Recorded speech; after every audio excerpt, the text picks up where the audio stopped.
If you are new to off-camera flash, or if you find the whole concept of taking off-camera flash portraits scary, then please watch the whole of this video because I promise you this video is for you. Much of my channel is dedicated to teaching off-camera flash, but I've just finished editing this one and I feel that this is one of the best videos that I've made on the subject because in this video I go through step by step a process which makes the whole concept of taking off-camera flash portraits far easier. Anyway, enough waffle now. I hope you enjoy the video. Hi everybody, I hope you're well. In today's video, I'm going to break down the whole concept of off-camera flash portraits and give you a step-by-step guide to make what may seem quite scary to you seem very, very easy. Because I promise, off-camera flash portraits are easy if you follow the right steps in the process, and that's what I'm going to do in this video. First off, I want to say a massive thank you to today's venue, Chichley Hall, which is near Milton Keynes in the UK. It's a beautiful venue. Also, a big thank you to Horatiu, my good friend and amazing photographer who has very kindly set up this whole day. Also working with Noor for the first time today, so thank you Noor for doing this. And as I say, I'm very aware that the whole concept of off-camera flash can seem quite scary at first, so this is going to be quite a slow video just to break down every step and take away any of the mystery that worries you about off-camera flash. So for me, the first step to any off-camera flash portrait is not to use off-camera flash. That is, I think, something that throws a lot of people off. They'll turn all the lights on at the same time. The first photograph they take will have the lights on and they'll be like, oh, it's all too bright, and they won't know what to do to change it. So we're going to break it all down.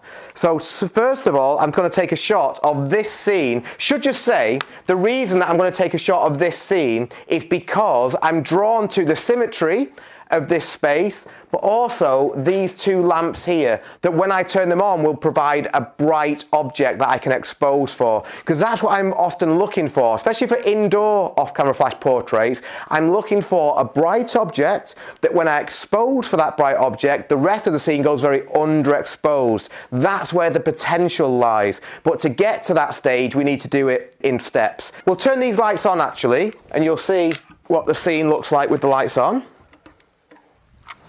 Just to say as well, we could take some beautiful natural light portraits in this room, and I've actually already done that with Noor. I'll put some of those on the screen now. But I say this is all about off-camera flash. So as you can see, because I've turned these lights on here, the scene transforms. And what I want to do now is expose this photograph for those two lamps. That's going to show us the potential. This is step one of the process, finding a bright object. That's step one done. Bright objects can include lamps, ceiling lights, outside it would be the sun, candles. There's many, many things that this could be, but when you expose for the bright object, that's where the potential will happen. So first of all, let's take a photograph where we're exposing for those lamps. Now, I like to shoot my portraits wide open. So at the moment, I'm on my Sony A9, my Sony 35mm f1.8 lens. So I want to shoot it at f1.8 because I find that's just more flattering for portraits. Plus, I want to try and create a little bit of depth of field between where Noor will be and the light. So I want to be at 1.8. I also want my ISO to be really low as well, because to kill the ambient, which is what I'm trying to do, I'm trying to get rid of the natural light, I need to lower my ISO. So I'm going to put that to 100. And then if I take a shot, ideally I'd like to be at 200 with my shutter speed, but that would give me a shot that doesn't look that exciting. The moment that I start to quicken up my shutter speed though, look how the potential of the scene starts to change. This is what makes off-camera flash really exciting. We're changing what the reality looks like.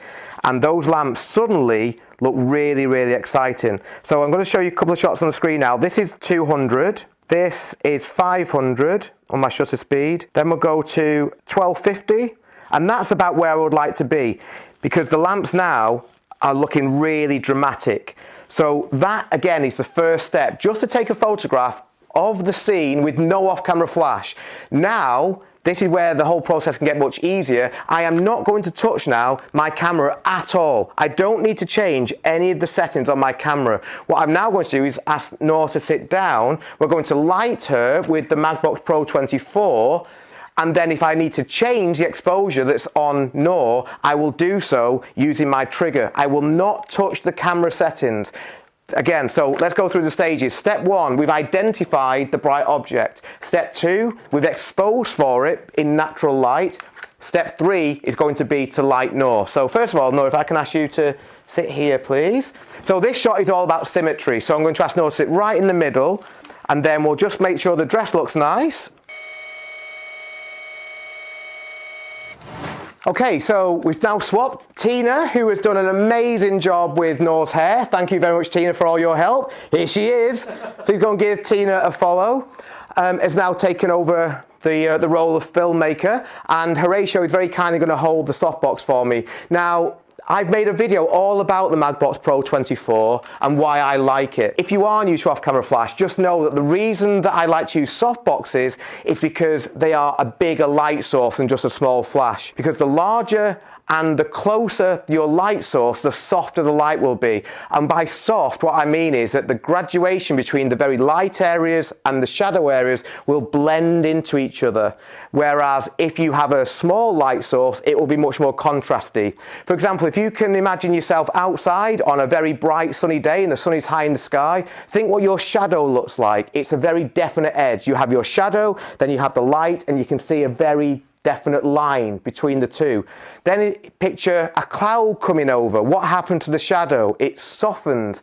The graduation between the light and the shadow blends into each other. That is because the light source then is the cloud, and it's bigger and it's closer than the sun. So that means that we're using the same principles here. We're using a bigger light source to create softer light. If we were using a bigger softbox, the light would be even softer, but then it gets into a question of practicality as well. So I do love the Magbox Pro 24 Octa. Horatiu, if I can ask you to stand, say, here, please. We're going to hold the light. This, by the way, I get asked a lot of questions. It's called a quick stick. This is really good because I personally prefer now to have my light positioned higher and going down rather than just from the side. I just think it's a more flattering light. So Horatiu's done a great job here of putting it back there. We might even go a little bit above Noor. That's it, perfect. So at the moment, we've already got all of the camera settings dialed in. Remember, I'm not touching those again. All I need to do now is turn on the speed light, and it's speed light A. It's a Godox V860 in there, in the mag ring. And at the moment, I'm going to put on a very low power. It's on 128 power. Also, just to say, sorry, that I also have a grid on the Magbox, you can see there. The grid stops the spill of the light, because what we don't want is the light to come out of here at these wide angles and just hit everything else. I only want the light to be falling on Noor. So to do that, the grid helps channel that light so it just comes down more or less like a straight line. So let's just see what happens if we do this. Now, one thing to say is that because this room has quite a lot of ambient lighting, and because I want to shoot at f1.8, I'm having to shoot in what we call high-speed sync. Now, every camera that you use, except for the new Sony A9 III, which I don't have, will have a sync speed. And what that means is, if you shoot faster with your shutter speed than the sync speed, then things go on, I won't explain in this video, in the flash, that means that basically you can use faster shutter speeds, but you lose a lot of power. So because I am in high speed sync, because I'm at 1250 with my shutter speed, I'm going to have to use the speed light on a higher power than I would usually go for. So I'm going to go to a quarter power. But remember, the main thing, I'm not changing my camera settings. I'm not touching the camera in that sense at all. Really nice. This is gorgeous already. Beautiful. Now notice here as well the fall off, and by fall off what I mean is the light is hitting the top of Noor's head here, but it then stops by the time we get to the floor. That is because the light source is close. If we had our light source further away, the fall off would be much bigger. This is inverse square law. So by having your off-camera flash closer, the fall off will be better. It means that this is being affected, then it slowly stops affecting the exposure. And I find that really flattering for portraits. Really nice. Gorgeous. One thing I haven't seen is Noor's trainer, so I'm just going to just move the dress slightly. Really nice. Yeah, amazing. I'll even, just for the sake of argument, going to change the flash power from a quarter power to a half power. Remember, at no stage since we've been using off-camera flash have I touched the camera settings. They were dialed in at the beginning. This is what makes the whole process really easy when you're doing it this way. So if I do want more light on Noor, I'm not going to change my camera settings. I'm just changing the flash power with my trigger. Gorgeous. Just to remind you, all the photographs that you see in my videos were edited using my Lightroom preset pack, which you can download from my website. The pack includes my presets, brushes, magic masks, and a 100-minute editing tutorial video in which I show you exactly how I edit my photographs. Amazing, Noor. What I always like to do as well, now we've got our settings dialed in, might as well change the lens to give a different look. So I'm going to go from my 35mm to my 85. Not going to change anything else, literally just the lens. And now I'm going to slightly change the composition so that I'm including Noor on the left-hand side of the frame and the lamp on the right-hand side. But you're going to do exactly the same, Noor, if that's okay. Just look about here, if that's what my hand is, yeah. A little bit more round if you can, Horatio. That's it, yeah. Just a little bit, again, just facing here. You're good, Horatio, but no, you're going to look a bit while my hand... That's it, yeah. Really good. Going to turn the flash power down from a half to a quarter. Beautiful. Right, we're nailing these now. Really nice. Just looking at me now, Noor, if you don't mind, please. I'm also obviously shooting everything here in manual.